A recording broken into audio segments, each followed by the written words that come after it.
Je suis assise sur le carrelage froid de mon atelier à Grasse, entourée de vapeurs d'huiles essentielles qui me donnaient autrefois tant de joie. Mes mains tremblent encore, serrant mon téléphone comme si c'était une arme chargée. L'écran est devenu noir, mais la voix de ma mère résonne encore dans mes oreilles, tranchante comme un éclat de verre. Tu comprends, ma chérie, tu ne peux pas venir. Tu prends trop de place, même quand tu es silencieuse. Trop de place. Moi, Léonie, qui ai passé 34 ans à me faire toute petite, à raser les murs, à m'effacer pour que Mélusine puisse briller. Tout avait commencé par une matinée de printemps qui promettait d'être magnifique.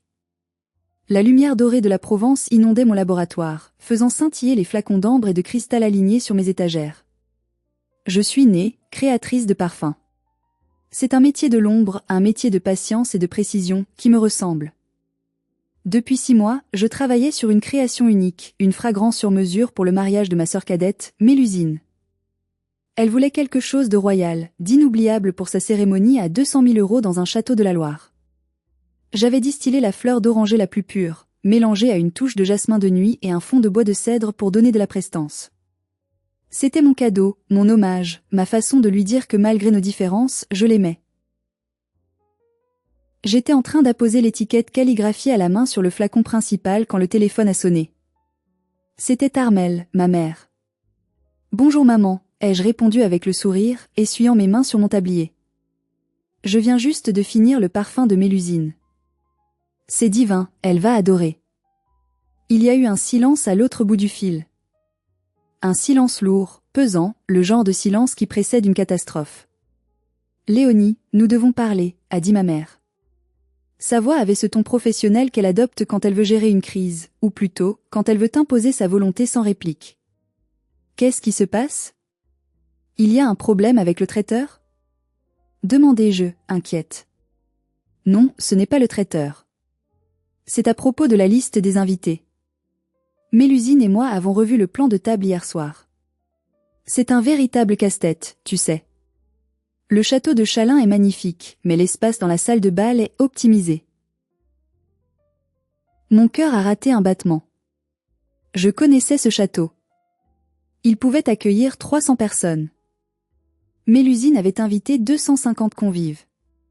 Et ai-je murmuré, sentant une boule se former dans ma gorge. Et nous avons dû faire des choix difficiles, Léonie. Des choix pour le bien de l'esthétique générale et de l'harmonie de la journée. Maman a pris une inspiration, comme si ce qu'elle allait dire lui coûtait, alors que je savais pertinemment qu'elle répétait un discours préparé. Mélusine est très anxieuse. Elle a peur que ta présence, comment dire, ne déséquilibre l'atmosphère. Déséquilibre l'atmosphère? J'ai failli rire nerveusement. Maman, je suis sa sœur. Je suis son témoin. Tu n'es plus son témoin depuis qu'elle a choisi Céleste, cette influenceuse mode, tu te souviens? M'a-t-elle coupé sèchement. Écoute, Léonie, ne le prends pas mal. Mais tu as cette façon d'être un peu trop artiste, un peu trop mélancolique. Et tes tenues. Mélusine a peur que tu ne respectes pas le dress code glamour hollywoodien. Elle veut que tout soit parfait pour les photos du magazine. Ta présence, avec tes grands yeux tristes et ton mari photographe qui regarde tout le monde de travers, ça la stresse. Le monde a commencé à tourner au ralenti. Ma propre mère était en train de me désinviter du mariage de ma sœur parce que je n'étais pas assez instagrammable. Tu me demandes de ne pas venir? Ai-je articulé, la voix blanche. Je te demande de faire un sacrifice pour le bonheur de ta sœur. C'est son moment, Léonie. Une seule fois dans sa vie. Si tu l'aimes, tu comprendras que ta présence serait une distraction. On dira que tu es malade ou que tu as un voyage d'affaires urgent pour tes parfums. C'est plus simple comme ça. Et papa? Qu'est-ce qu'il en dit? Ton père est d'accord avec nous. Il pense que c'est mieux pour éviter les tensions. Allez, ne sois pas dramatique. Je t'enverrai des photos. Elle a raccroché. Juste comme ça. Je t'enverrai des photos. J'ai regardé le flacon de parfum devant moi. 6 mois de travail. 6 mois d'amour distillé goutte à goutte. D'un geste lent, presque délibéré, j'ai poussé le flacon du bord de la table. Il s'est écrasé sur le sol en béton avec un bruit cristallin, libérant une explosion de fleurs d'oranger et de jasmin. L'odeur était entêtante, suffocante. C'était l'odeur de mon humiliation. C'était l'odeur de la trahison. Avant de vous raconter comment cette douleur s'est transformée en une vengeance que je n'aurais jamais pu imaginer, j'aimerais savoir qui est avec moi aujourd'hui. Dites-moi dans les commentaires depuis quelle ville ou quel pays vous écoutez cette histoire, et quelle heure il est chez vous. Je me sens moins seule en sachant que vous êtes là. Je suis restée là, au milieu des débris de verre, réalisant que ce n'était pas seulement un flacon qui venait de se briser. C'était la dernière illusion que j'avais sur ma famille. Mais je ne savais pas encore que ce moment de désespoir absolu allait être le catalyseur de la plus belle aventure de ma vie. Je pensais avoir tout perdu, mais en réalité, je venais de tout gagner. Partie 2, le père invisible et la vérité nue, nombre de mots, 680, l'odeur du parfum brisé s'accrochait à mes vêtements, me suivant comme un fantôme alors que je sortais de l'atelier pour monter dans ma voiture. Mes mains tremblaient sur le volant. Je devais entendre la voix de mon père. Gilles. L'homme qui m'avait appris à faire du vélo, l'homme qui m'avait lu des histoires le soir. Maman pouvait être cruelle, obsédée par les apparences, je le savais. Mais papa ? Il avait toujours été le médiateur, le calme dans la tempête. Il ne pouvait pas être d'accord avec cette folie. Il ne pouvait pas accepter que sa fille aînée soit exclue de l'événement familial de la décennie. J'ai composé son numéro via le kit main libre, roulant mécaniquement sur la route sinueuse qui descendait vers la côte. Il a répondu à la 3e sonnerie, sa voix basse, presque chuchotée. « Allô, Léonie ? Papa, dis-moi que ce n'est pas vrai. Dis-moi que tu n'as pas laissé maman et Mélusine me rayer de la liste des invités. » Il y a eu un soupir à l'autre bout de la ligne. Un soupir long, fatigué, le son d'un homme qui a abandonné sa colonne vertébrale il y a des années. « Léonie, ma puce. Tu sais comment est ta mère quand elle a une idée en tête. Et Mélusine est sous une pression terrible avec ce mariage. Les sponsors, le magazine, les réseaux sociaux.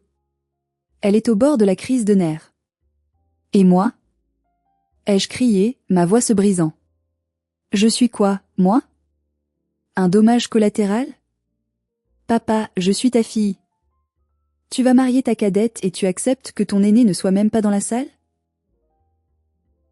C'est compliqué, Léonie. Ta mère pense que tu attires l'attention d'une manière qui déplaît à Mélusine. Tu sais, avec ton air artiste torturé. Mélusine veut de la joie, de la légèreté. Et puis, soyons honnêtes, tu as toujours eu du mal à t'intégrer dans ce genre de mondanité. On s'est dit que ce serait peut-être un soulagement pour toi de ne pas avoir à subir tout ce cirque. Un soulagement. Le mot m'a frappé comme une gifle physique. J'ai dû me garer sur le bas-côté, les larmes brouillant ma vue. Soudain, un souvenir violent est remonté à la surface. J'avais 10 ans. J'avais gagné le premier prix du concours régional de peinture. La cérémonie de remise des prix avait lieu un samedi après-midi. J'étais tellement fière, j'avais repassé ma petite robe bleue moi-même. Mais ce matin-là, Mélusine, 5 ans, s'était coincé le doigt dans une porte. Rien de grave, juste un ongle cassé et beaucoup de pleurs. Maman avait décrété qu'on ne pouvait pas laisser le bébé dans cet état de détresse. Papa m'avait regardé, désolé, et m'avait dit « On ira voir ton dessin plus tard, Léonie. Ta sœur a besoin de nous. » Il n'était jamais venu. J'avais reçu ma médaille seule, devant une salle remplie de parents fiers, cherchant désespérément le visage de mon père dans la foule. « Tu ne m'as jamais protégée, papa, ai-je murmuré, la réalisation me glaçant le sang. Tu as toujours choisi la solution de facilité. Tu as toujours choisi Mélusine parce qu'elle crie plus fort. Ne dis pas ça, c'est injuste, a-t-il commencé, mais j'ai raccroché. Je suis restée assise dans le silence de la voiture, regardant la mer Méditerranée scintiller au loin. Je me sentais orpheline. C'est là que la portière passager s'est ouverte, me faisant sursauter. C'était Cyprien, mon mari. Je ne l'avais pas entendu arriver avec sa moto. Il avait dû voir ma voiture garée de travers. Il a ouvert la portière, a vu mon visage ravagé par les larmes, et a tout compris sans que je dise un mot. Il a détaché ma ceinture, m'a tiré hors de la voiture et m'a serré contre lui. Son odeur de pain et de révélateur photo, une odeur d'ancrage, de réalité, m'a enveloppée. Ils l'ont fait, n'est-ce pas ? A-t-il demandé, sa voix vibrant d'une colère contenue. Ils ont osé te faire ça.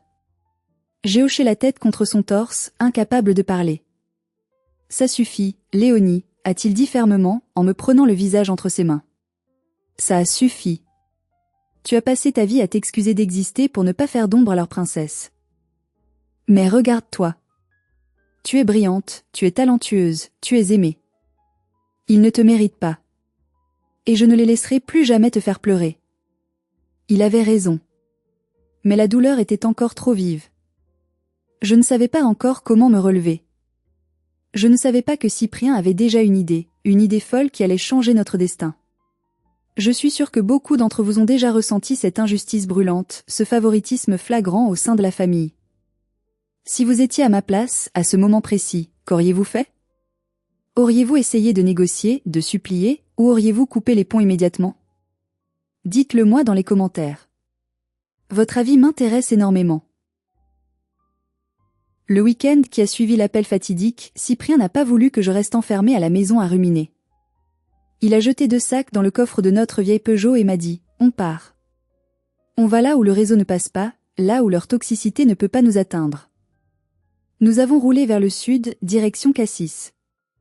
C'est un endroit magique, un petit port de pêche niché au pied de falaises vertigineuses, gardien des calanques, ces fjords méditerranéens d'une beauté sauvage. C'était là que Cyprien et moi nous étions rencontrés 8 ans plus tôt. Il photographiait la lumière de l'aube sur le cap Canaille, et je cherchais des herbes aromatiques rares pour mes compositions. Nous avons marché pendant 2 heures pour atteindre la calanque d'Envaux.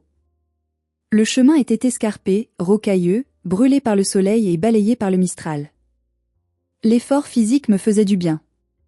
Chaque pas semblait éloigner un peu plus la voix criarde de ma mère et le silence lâche de mon père. Quand nous sommes arrivés en bas, la vue m'a coupé le souffle, comme à chaque fois. Une eau turquoise, cristalline, enserrée par des murailles de calcaire blanc éblouissant. C'était un sanctuaire. Nous nous sommes assis sur les galets chauds, partageant un pique-nique simple, du pain, du fromage de chèvre, des olives. Cyprien me regardait avec une intensité qui me troublait. « Léonie, a-t-il commencé, en prenant ma main. Tu te souviens pourquoi nous n'avons jamais fixé de date pour notre mariage ?» Je me suis raidie. Bien sûr que je m'en souvenais. Nous étions fiancés depuis 5 ans. Mais à chaque fois que nous évoquions une date, il y avait un obstacle venant de ma famille. Pas cette année, Mélusine passe son master, pas l'été prochain, c'est l'année des 60 ans de maman, et enfin surtout pas maintenant. Mélusine prépare son grand mariage, tu ne vas pas lui voler la vedette avec une petite fête minable. J'avais intériorisé l'idée que mon bonheur devait attendre son tour. Et son tour ne venait jamais.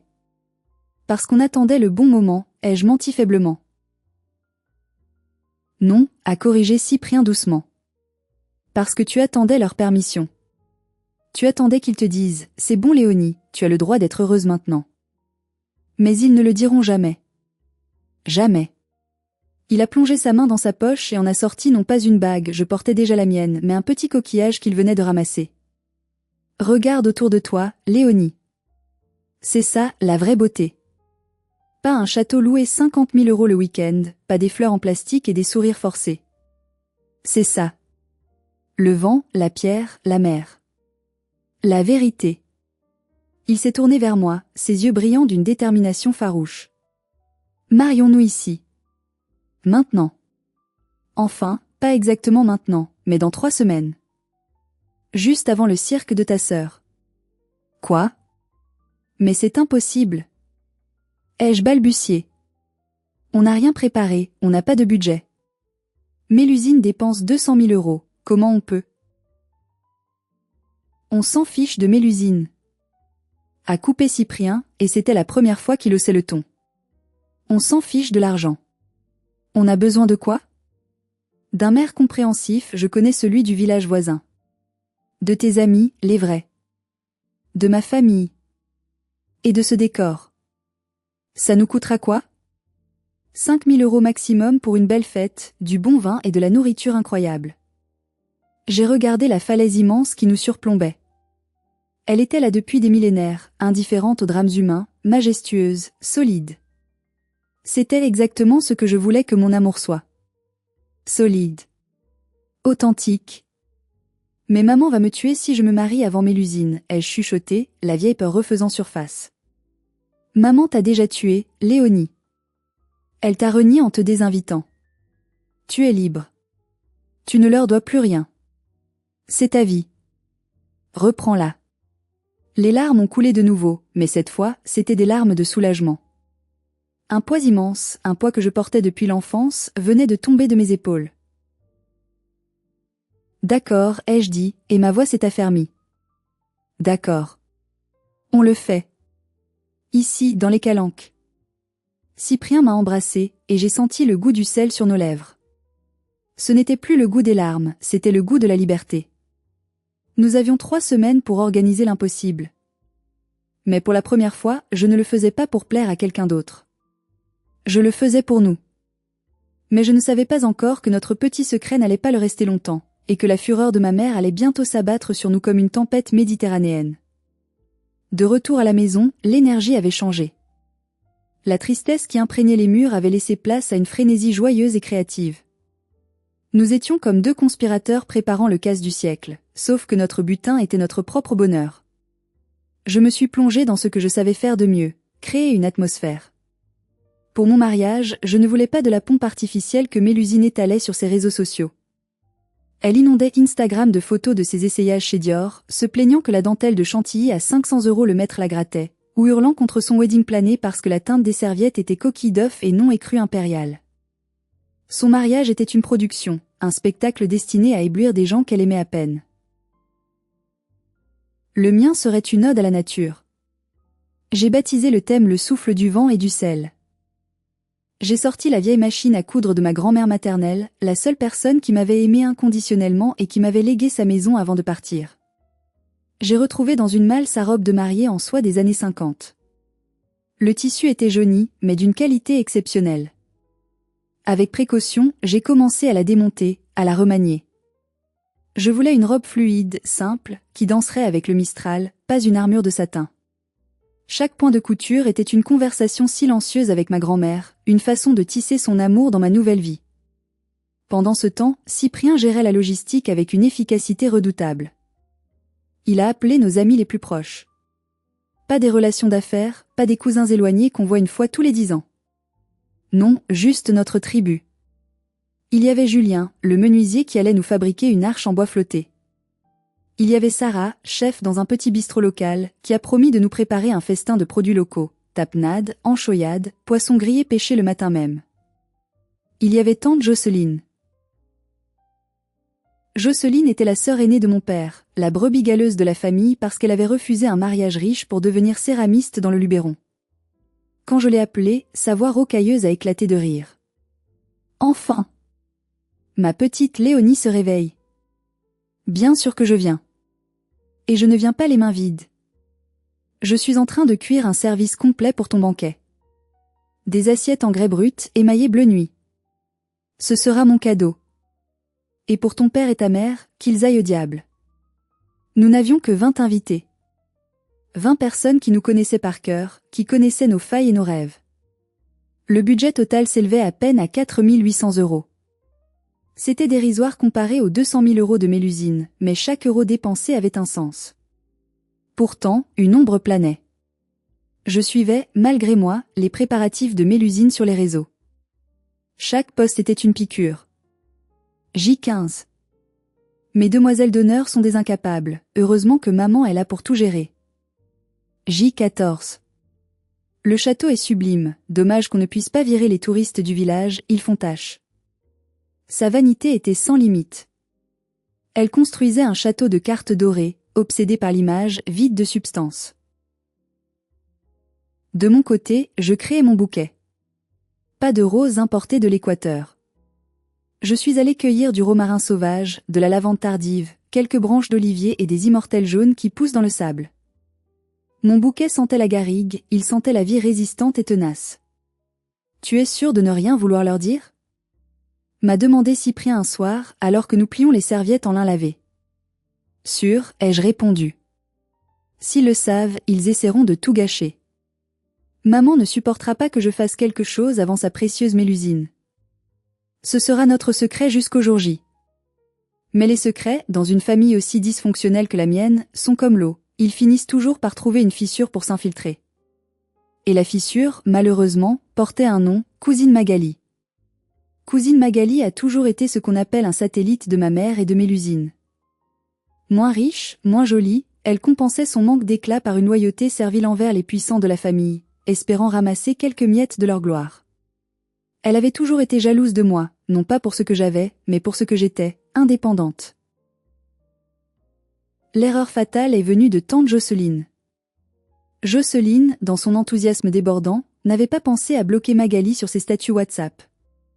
3 jours avant notre départ pour les Calanques, Jocelyne a posté une photo de ses valises avec la légende « En route pour le vrai mariage de l'année ». Vive l'amour simple et vrai. #Provence #secret. Magali, qui passait sa vie à scruter les écrans, a vu le message. Elle a fait le lien immédiatement. Elle m'a envoyé un message innocent. « Tiens, tante Jocelyne descend dans le sud ? Tu la vois ? » Je n'ai pas répondu. Mon silence a été la confirmation qu'elle attendait. 1 heure plus tard, mon téléphone a vibré. C'était un appel vidéo FaceTime de ma mère. J'ai hésité. Mon estomac s'est noué. Cyprien m'a fait signe de ne pas répondre, mais une vieille habitude de soumission m'a poussé à décrocher. Le visage d'Armelle a rempli l'écran.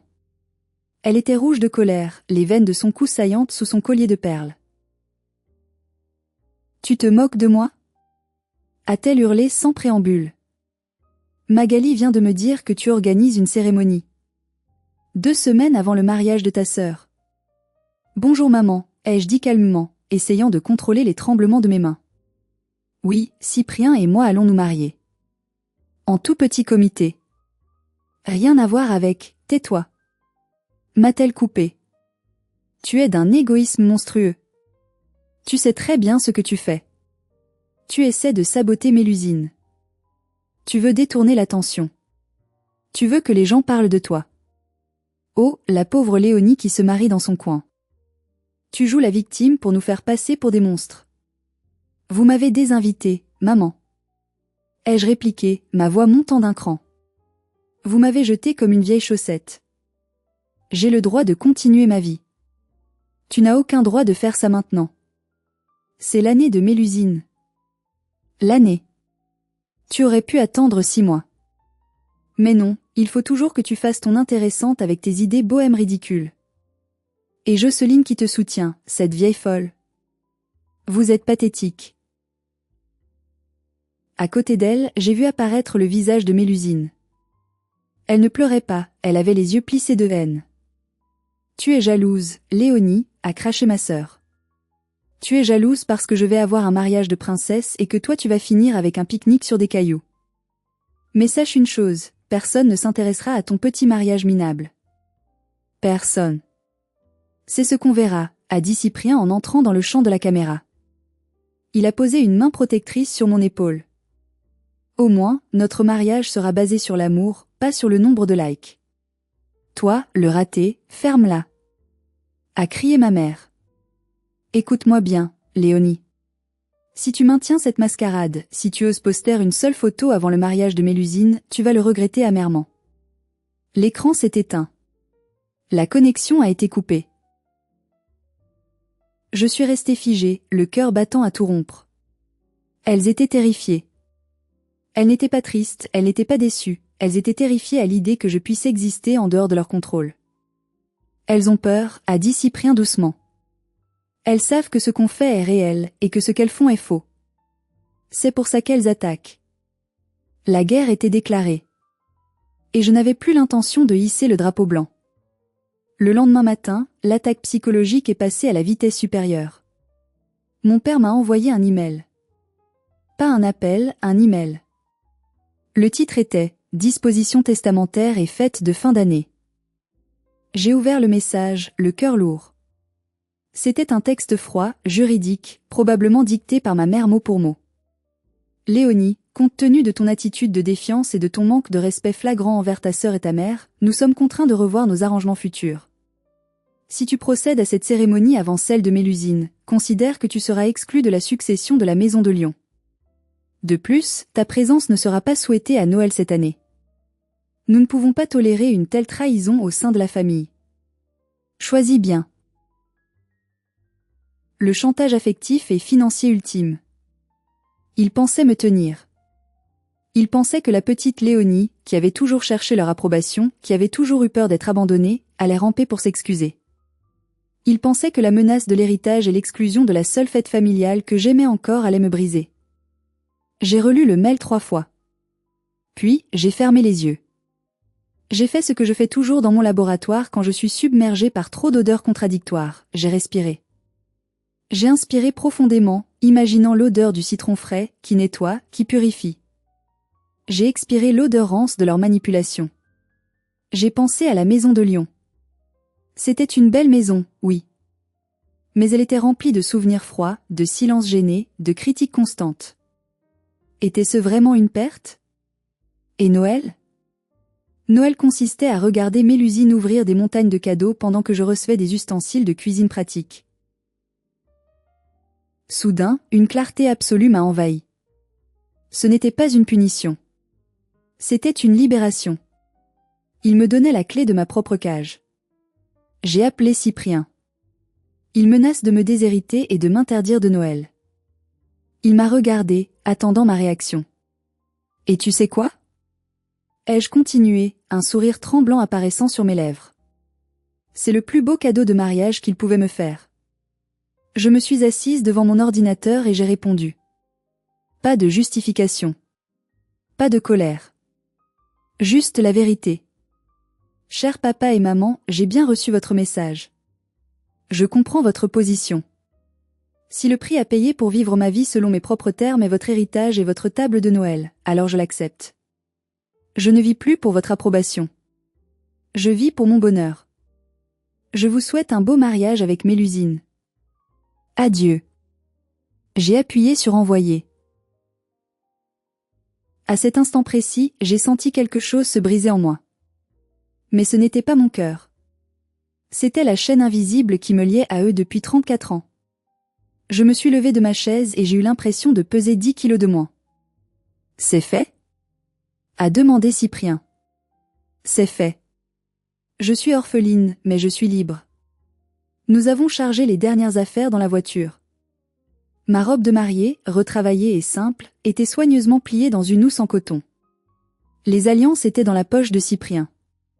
Nous partions pour Cassis. Nous partions pour nous dire oui. Mais ce que je ne savais pas, c'est que le destin nous réservait une surprise bien plus grande que la simple liberté. En voulant m'écraser, ma famille allait, sans le savoir, me propulser vers les étoiles. C'était le moment le plus difficile de ma vie, choisir entre ma famille et ma propre dignité. Avez-vous déjà dû prendre une décision aussi radicale? Avez-vous déjà dû dire adieu à des gens toxiques, même s'ils étaient de votre sang? Racontez-moi votre expérience, cela donne du courage à tout le monde. Partie 7, le grand jour dans les Calanques, nombre de mots, 760, le jour J s'est levé sur la Méditerranée comme une promesse tenue. Le ciel était d'un bleu si intense qu'il en paraissait irréel, ce bleu profond que l'on ne trouve qu'en Provence quand le Mistral a balayé tous les nuages. Il était 17 heures. La chaleur écrasante de la journée commençait à s'adoucir, laissant place à une lumière dorée, presque liquide, qui enveloppait les rochers blancs des Calanques. Il n'y avait pas de tapis rouge. Pas de quatuor à cordes jouant du Vivaldi. Juste le bruit rythmé des vagues s'écrasant contre la falaise et le chant assourdissant des cigales. Mes 20 invités avaient fait le trajet à pied ou en petit bateau. Ils étaient là, assis sur des coussins de lin blanc disposés directement sur la roche plate, pieds nus, un verre de vin rosé frais à la main. Ils riaient. C'était un son que je n'avais jamais entendu dans les fêtes de ma famille, un rire franc, détendu, sans prétention. Tante Jocelyne, vêtue d'une tunique en lin orange flamboyant, officiait la cérémonie. Elle se tenait sous l'arche de bois flotté que Julien avait construite le matin même, décorée simplement de voilages blancs qui dansaient follement dans le vent. Je suis arrivée au bras de Julien, mon ami menuisier, puisque mon père n'était pas là. Je portais la robe de ma grand-mère. Je l'avais modifiée pour qu'elle soit dos nu, laissant le vent caresser ma peau. Je ne portais pas de chaussures, juste un bracelet de cheville en coquillage. Dans mes cheveux lâchés, j'avais piqué quelques brins de lavande. Quand Cyprien m'a vu, il a cessé de respirer. Je l'ai vu dans ses yeux. Il ne regardait pas ma robe, ni ma coiffure. Il me regardait moi, Léonie, l'âme qu'il avait patiemment aidé à guérir. Il portait un pantalon de lin beige et une chemise blanche aux manches retroussées. Il était beau, d'une beauté naturelle et rassurante. J'ai avancé vers lui sur la pierre chaude. L'odeur que j'avais créée pour ce moment saturait l'air, des notes de pain d'Alep chauffé au soleil, d'immortel épicé et cette touche saline d'embrun. C'était l'odeur de l'éternité. Nous sommes ici, a commencé Jocelyne, sa voix portant sans effort malgré le vent, non pas pour célébrer une union conventionnelle, mais pour être témoin de la victoire de l'amour sur la peur. Léonie et Cyprien ont choisi ce lieu sauvage parce que leur amour est indomptable. Cyprien a pris mes mains. Elles étaient chaudes et solides. Léonie, a-t-il dit, et sa voix tremblait légèrement d'émotion. Pendant des années, je t'ai vu essayer de te faire toute petite pour entrer dans des cases trop étroites pour toi. Je t'ai vu éteindre ta lumière pour ne pas éblouir les autres. Aujourd'hui, devant cet horizon infini, je te fais une promesse. Je promets d'être le miroir qui reflètera toujours ta grandeur. Je promets d'être le sol ferme sous tes pieds nus et le vent qui poussera tes ailes. Je t'aime pour ton talent, pour ta douceur, et pour cette force incroyable que tu as enfin acceptée. Les larmes coulaient sur mes joues, mais je ne les essuyais pas. C'étaient des larmes de joie pure. Cyprien, ai-je répondu. Tu as vu la femme que j'étais quand je ne voyais qu'une ombre. Tu m'as donné le courage de briser le flacon et de laisser mon parfum se répandre. Je promets de ne plus jamais m'excuser d'exister. Je promets de t'aimer avec toute l'intensité de ce Mistral. Nous avons échangé les alliances, simples anneaux d'or mat martelés. Quand nous nous sommes embrassés, les 20 invités ont applaudi, crié, sifflé. Une mouette a crié au-dessus de nous, comme pour bénir l'union. Le repas qui a suivi fut magique. Assis en cercle autour de grandes tables basses, nous avons partagé les plats de Sarah, mangé avec les doigts, bu du vin local, chanté des chansons paillardes et des ballades mélancoliques. Tante Jocelyne a raconté des anecdotes gênantes sur l'enfance de mon père, nous faisant pleurer de rire. Il n'y avait pas de plan de table rigide. Pas de stress. Pas de faux semblants. Juste de la vie, brute et magnifique. Alors que le soleil commençait à plonger dans la mer, peignant le ciel de nuances violettes et oranges, je me suis éloignée un peu avec Cyprien pour regarder l'horizon. C'est à ce moment précis, pendant cette heure bleue magique, que tout a basculé sans que nous le sachions. Parmi nos invités se trouvait Tristan, un ancien camarade d'école de Cyprien, devenu photographe documentaire. Il n'était pas là pour travailler, il était là en ami. Mais un photographe ne cesse jamais vraiment de voir le monde à travers un cadre. Alors que Cyprien et moi étions debout sur la crête de la falaise, profitant des derniers instants du crépuscule, le vent a soulevé la traîne de ma robe, créant une forme d'aile majestueuse. Cyprien m'a attrapé par la taille et m'a fait basculer en arrière dans un rire éclatant. Nos visages étaient proches, illuminés par cette lumière irréelle du sud, mélange de feu et de nuit. C'était un moment d'abandon total, d'intimité absolue au milieu de l'immensité. Tristan, assis quelques mètres plus loin, a levé son Leica et a appuyé sur le déclencheur. Un seul cliché. Pas de flash, pas de mise en scène. Juste l'instant décisif. Le lendemain matin, nous nous sommes réveillés tard dans notre petite location à Cassis. Nous étions encore dans notre bulle de bonheur, coupés du monde. Je me sentais légère, mariée, heureuse. J'ai allumé mon téléphone pour vérifier l'heure. Il a failli exploser entre mes mains. Des centaines de notifications s'affichaient en cascade. Instagram, Facebook, WhatsApp, tout clignotait. Qu'est-ce qui se passe ? A marmonné Cyprien, encore endormi. J'ai ouvert Instagram. Tristan avait posté la photo la veille au soir avec une légende simple. L'amour n'a pas besoin de château. Il a juste besoin de vérité. Léonie et Cyprien, les Calanques, Provence. Hashtag mariage authentique, hashtag wild wedding, hashtag Provence, hashtag true love. La photo était bouleversante. Elle capturait non seulement notre joie, mais aussi une sorte de puissance élémentaire.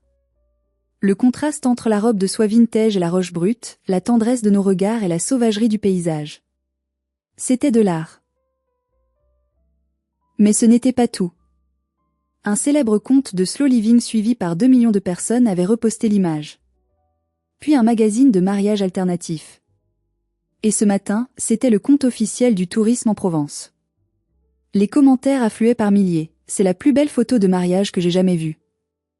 Enfin du vrai. On en a marre des mariages bling bling.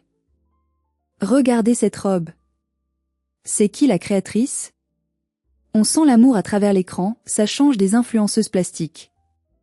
J'ai regardé le compteur de likes, 85 000. Et ça montait à chaque seconde.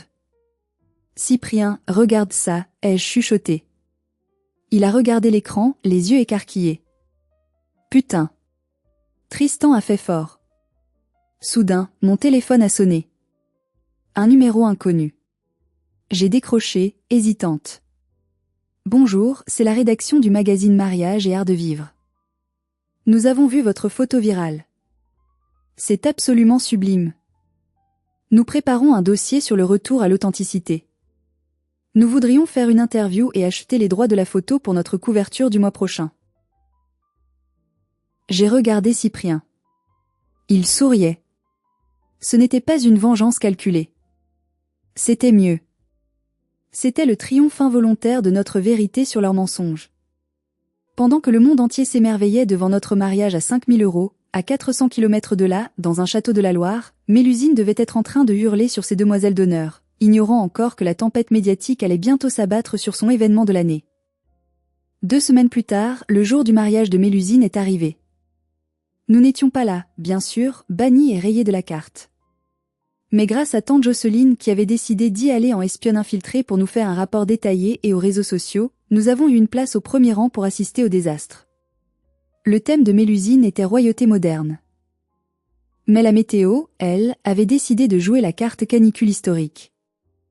Il faisait 39 degrés à l'ombre dans la vallée de la Loire. Le château n'était pas climatisé, un détail historique que Mélusine avait oublié de vérifier. Jocelyne m'envoyait des textos en direct, cachés dans les toilettes. 14 heures, les invités fondent comme des glaces au soleil. Le marié transpire tellement qu'on dirait qu'il sort d'une piscine. Mélusine est hystérique, son maquillage coule. 15h30, la cérémonie a 1 heure de retard. Mélusine refuse de sortir tant que le soleil n'est pas parfait. Les invités commencent à râler. On nous sert du champagne tiède. Mais le pire n'était pas la chaleur. Le pire, c'était l'ombre de mon mariage qui planait sur le sien. La photo de Tristan avait continué de tourner. Elle était devenue un mème positif, un symbole. Des articles titraient « Pourquoi les mariages intimes en nature sont la nouvelle tendance chic avec notre photo en une ». Pendant le cocktail interminable, les invités de Mélusine, ennuyés, scrollaient sur leur téléphone. Et que voyaient-ils? Mon visage. Mon bonheur. Jocelyne m'a raconté qu'elle avait entendu des conversations à table. « Tu as vu la sœur de la mariée? Léonie? » Oui. Sa photo est partout. C'est incroyable comme c'est classe, son truc. Franchement, ça a l'air plus sympa que d'étouffer ici dans ce corset. C'est ça, le vrai luxe. La simplicité. Tu crois que Mélusine est au courant? Chut, elle arrive, fait semblant d'aimer les fleurs en plastique. Les fleurs. Parlons-en. Mélusine avait voulu un mur de roses de 4 mètres de haut. Mais avec la chaleur, les roses avaient piqué du nez avant même l'arrivée des mariés. Ça ressemblait à un mur de salade cuite. Le clou du spectacle fut le discours de mon père. Le pauvre Gilles, essayant de faire bonne figure, a levé son verre et a dit « À ma fille Mélusine, la plus belle mariée que notre famille ait jamais portée ». Quelqu'un au fond de la salle, peut-être un peu éméché, a crié, et à l'autre fille, la star d'Internet. Un rire gêné a parcouru l'assemblée. Mélusine s'est figée. Elle a arraché son voile, a jeté son verre de cristal par terre et a quitté la salle en hurlant. C'était le chaos. Un mariage à 200 000 € ruiné non pas par moi, mais par la comparaison inévitable entre le faux et le vrai. J'aurais dû ressentir de la pitié. Après tout, c'était ma sœur. Mais en regardant les stories Instagram des invités qui filmaient discrètement la crise de nerfs de la mariée, je n'ai ressenti qu'une froide satisfaction. Ils avaient voulu m'effacer. Ils avaient voulu que je sois invisible. Et par une ironie du sort délicieuse, j'étais devenue la personne la plus présente dans la pièce, sans même y être physiquement. C'est ce qu'on appelle le karma instantané. Avez-vous déjà vu une situation où quelqu'un essayant d'humilier autrui finit par s'humilier lui-même? Racontez-moi ces moments de justice poétique dans les commentaires. La nuit de noces de Mélusine ne s'est pas passée comme dans les contes de fées. Vers 2 heures du matin, mon téléphone a vibré sur la table de chevet. C'était elle. J'ai hésité. Je dormais paisiblement dans les bras de Cyprien, loin de tout ce vacarme. Mais la curiosité, et peut-être le besoin de clore ce chapitre, m'a poussé à répondre. J'ai mis le haut-parleur. Tu es contente de toi, hein? La voix de Mélusine était pâteuse, déformée par l'alcool et les pleurs. Tu as tout gâché. Tout. Bonjour Mélusine, ai-je dit doucement. Félicitations pour ton mariage. Ferme-la. Ne me félicite pas. Tu sais très bien ce que tu as fait. Tu as acheté cette photo. Tu as payé ce photographe pour qu'il te rende belle. Tu as payé les magazines. C'est impossible que tu aies autant de likes avec ta robe de grand-mère et tes cheveux en bataille. C'est impossible. Sa détresse était palpable, mais son déni était encore plus grand. Elle ne pouvait pas concevoir que l'on puisse être admiré sans artifice, sans argent, sans stratégie marketing. Je n'ai rien payé, Mélusine. C'est juste la vie. Les gens ont aimé l'émotion, c'est tout. L'émotion? Tu parles. Tu as fait sa part pure méchanceté. Tout le monde ne parlait que de toi ce soir. Oh, Léonie est si bohème. Oh, Léonie est si authentique. J'ai envie de vomir. C'était MON jour. Maman avait promis que tu ne serais pas là pour me faire de l'ombre, et tu as trouvé le moyen d'être partout. Tu es une sorcière. Soudain, j'ai entendu une voix masculine en arrière-plan. C'était Emeric, son nouveau mari. Un homme d'affaires plutôt calme, que je connaissais peu. Mélusine, arrête ça. Raccroche. Tu te ridiculises. Laisse-moi. A-t-elle crié. C'est de sa faute si la pièce montée a fondu. C'est de sa faute si tu ne m'as pas regardé comme Cyprien la regarde sur cette photo. Il y a eu un bruit de lutte, puis la voix d'Emeric s'est approchée du téléphone. Léonie?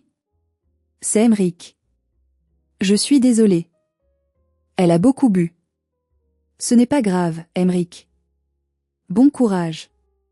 Attends, a-t-il dit, et sa voix a changé de ton. J'ai vu la photo. Elle est magnifique. Vraiment. Et, j'ai appris ce soir que tes parents t'avaient des invités.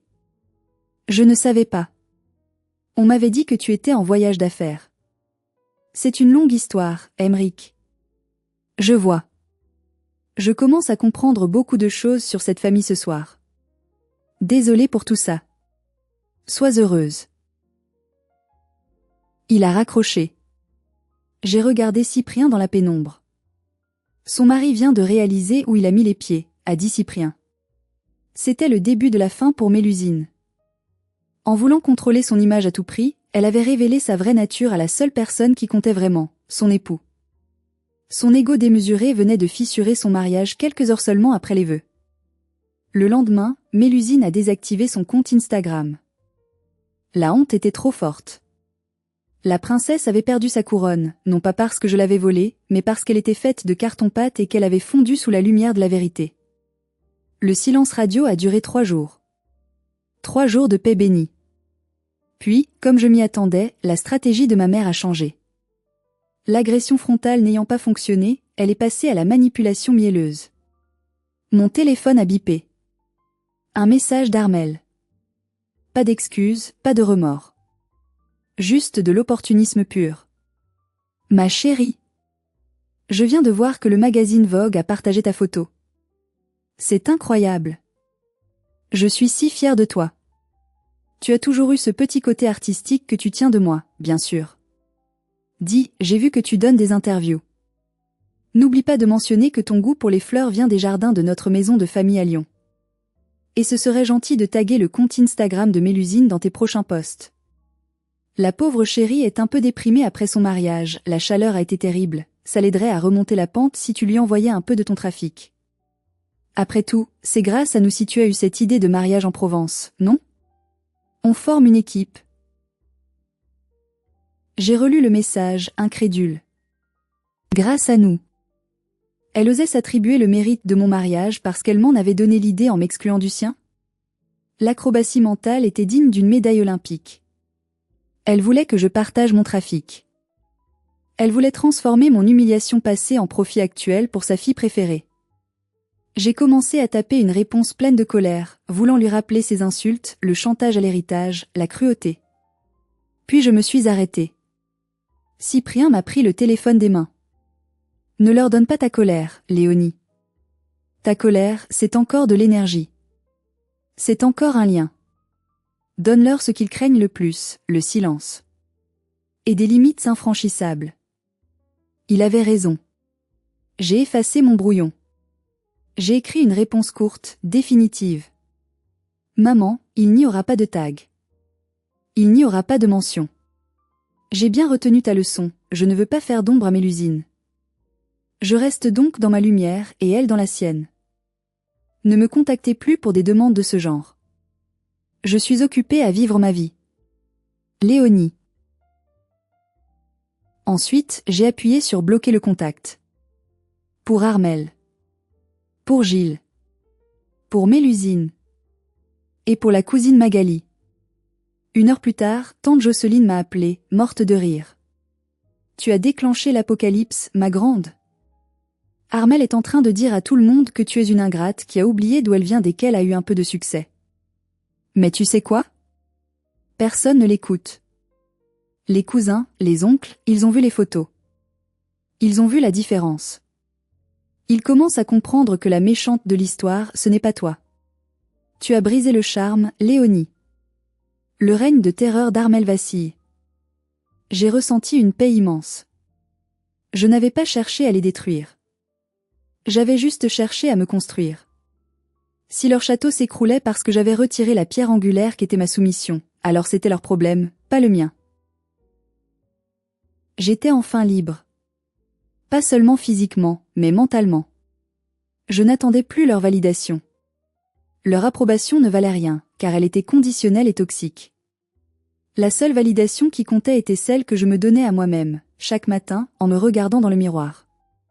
6 mois ont passé depuis cette journée magique dans les Calanques. L'effervescence virale est retombée, mais elle a laissé des traces durables et magnifiques dans notre vie. Grâce à la visibilité inattendue de notre mariage, ma petite entreprise de parfums a explosé. J'ai été contactée par une chaîne d'hôtels de luxe en Provence pour créer leur signature olfactive. Ils voulaient l'odeur de l'authenticité, celle-là même que j'avais créée pour mon mariage. J'ai appelé cette ligne l'échappée belle. C'est un succès fou. Je ne travaille plus dans l'ombre. Je suis reconnue pour mon talent, pas pour ma capacité à me taire. Cyprien a publié un livre de photos intitulé Amour sauvage, qui se vend très bien. La couverture? C'est nous, sur cette falaise, riant face au vent. Quant à ma famille, les nouvelles me parviennent par bribes via tante Jocelyne. Mélusine et Emeric sont séparés. Il n'a pas supporté son immaturité et l'influence constante de ma mère. Le divorce est en cours, et c'est apparemment très laid. Mélusine a tenté de revenir sur les réseaux sociaux en jouant la carte de la victime du divorce, mais la magie n'opère plus. Mes parents sont seuls dans leur grande maison de Lyon. Papa a essayé de m'appeler une fois, probablement en cachette, mais je n'ai pas répondu. Je ne suis pas prête. Peut-être ne le serai-je jamais. Et c'est d'accord. J'ai appris que le pardon ne signifie pas nécessairement la réconciliation. Je leur pardonne pour avancer, pas pour reculer. Je suis assise ce soir sur la terrasse de notre nouvelle maison, une petite bastide au milieu des oliviers que nous avons pu acheter grâce à nos nouveaux contrats. Le soleil se couche, peignant le ciel de ces mêmes couleurs violettes que le jour de notre mariage. Je respire l'odeur du thym et de la terre chaude. Je repense à cette bouteille de parfum brisée sur le sol de mon atelier. À ce moment-là, je pensais que ma vie était finie. Je pensais que j'étais seule, rejetée, sans valeur. Je ne savais pas que cette cassure était nécessaire pour que la lumière puisse entrer. J'ai compris quelque chose de fondamental, on ne peut pas forcer les gens à nous aimer, même si c'est notre famille. Mais on peut choisir de s'aimer soi-même assez fort pour partir. On peut choisir de construire sa propre famille, faite d'amis, d'amour et de respect mutuel. Ma vengeance n'a pas été de détruire le mariage de ma sœur. Ma vengeance a été d'être heureuse. Radicalement, insolemment, authentiquement heureuse. Et ça, c'est quelque chose qu'aucun filtre Instagram ne pourra jamais imiter. À tous ceux qui m'écoutent et qui se sentent de trop, pas assez, ou qui vivent dans l'ombre de quelqu'un d'autre, n'ayez pas peur de briser le flacon. N'ayez pas peur de décevoir ceux qui vous utilisent. Votre lumière est là, elle attend juste que vous cessiez de la cacher. Faites votre propre chemin, même s'il est rocailleux, même s'il est solitaire au début. La vue en vaut la peine. Merci d'avoir partagé ce voyage avec moi. Si cette histoire vous a touché, s'il vous plaît, laissez un j'aime et partagez-la avec quelqu'un qui a besoin de l'entendre. Et surtout, abonnez-vous pour ne pas manquer la suite de mes aventures. N'oubliez jamais, vous êtes le protagoniste de votre propre vie. À très bientôt.